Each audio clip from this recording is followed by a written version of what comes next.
धर्मनगरी वृंदावन में स्थित सुदामा कुटी के शताब्दी महोत्सव में आज एक विशेष आध्यात्मिक दृश्य देखने को मिला जब बागेश्वर धाम सरकार के पीठाधीश्वर पंडित धीरेन्द्र कृष्ण शास्त्री महोत्सव में शामिल होने पहुंचे। उनके आगमन से पूरा आयोजन में श्रद्धा और उत्साह का माहौल बन गया। बागेश्वर धाम के पीठाधीश्वर पंडित धीरेन्द्र कृष्ण शास्त्री वृंदावन पहुंचे, जहां कुंभ मेला क्षेत्र में आयोजित सुदामा कुटी के भव्य शताब्दी महोत्सव में उन्होंने शिरकत की। इस सुदामा कुटी स्थान का शताब्दी वर्ष महामहोत्सव चल रहा।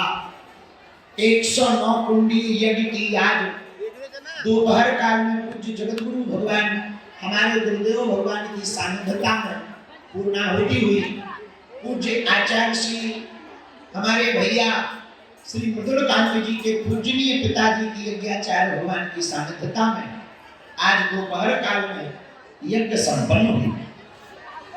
इतना ही नहीं, भव्य दिव्य नव्य सुदामा कुटी का वह मंदिर दिखाई पड़ रहा जहां संतों की सेवा होती, भक्तों की सेवा होती, कीर्तन की सेवा होती, भगवान की सेवा होती।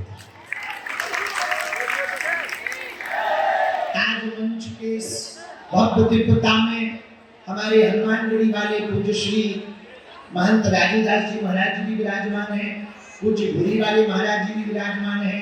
सुदामा कुटी के उत्तराधिकारी के रूप में, सेवा के रूप में पूज्य श्री अमरदास जी महाराज जी भी विराजमान है। भागवत वाले पूज्य महाराज जी भी विराजमान है। सभी वैष्णवजन, पूज्य श्री मदन। कई वर्षों से अनवरत कीर्तन चल रहा। श्री धाम वृंदावन में एक स्थान है सुदामा कुटी। आज से 20 वर्ष पूर्व में कोई भी ब्रज में संत आए होंगे तो शायद कोई बिरला संत ऐसा होगा जिन्होंने सुदामा कुटी में प्रसाद ना पाया। विद्यार्थी, साधु, आगंतुक, दर्शनार्थी यदि धाम वृंदावन आए तो कहीं भी प्रसाद की आवश्यकता नहीं है। जागृत हुई भैया उस भूख की तृप्ति के लिए कहीं ना कहीं यदि प्रसाद पाया होगा तो सुदामा कुटी में पाया। आपको बता दें कि सुदामा कुटी का ये शताब्दी महोत्सव सनातन संस्कृति की जीवंत मिसाल है। ऐसे आयोजन समाज को आध्यात्मिक रूप से जागृत करने का कार्य करते हैं और आने वाली पीढ़ियों को अपनी जड़ों से जोड़ते हैं। कुल मिलाकर सुदामा कुटी का शताब्दी महोत्सव श्रद्धा, संस्कृति और सनातन परंपरा का संगम बना हुआ है, जहाँ संतों के सानिध्य और भक्तिभाव से भरा यह आयोजन श्रद्धालुओं के लिए एक यादगार आध्यात्मिक अनुभव साबित हो रहा है। ऐसा सेवी धाम जहाँ संत सेवा, जहाँ अनवरत कीर्तन हो रही है, भैया आपको सुनकर बहुत आश्चर्य होगा। नित्य रास होता है, प्रतिदिन यहाँ रास होता है। हम भी एक बार बैठ के हमने महाराज जी ने रात को रास देखा, तब आगे के लोग हम अपनों को जानत ना थे, पर ठाकुर जी जानत थे, इसलिए हमने देख के हंस गए थे।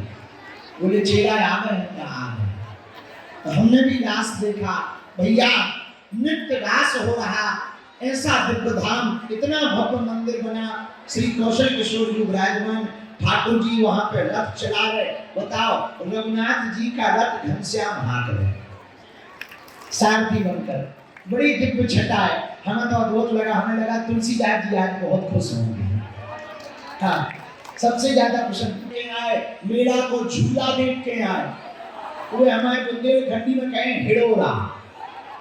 भैया पाल की ऊपर नीचे चली जा रही, जिंदगी भी ऐसे ही चल रही, कभी ऊपर कभी नीचे। पर एक बात बोले, कह दो, बोलो जरा जोर से कहो।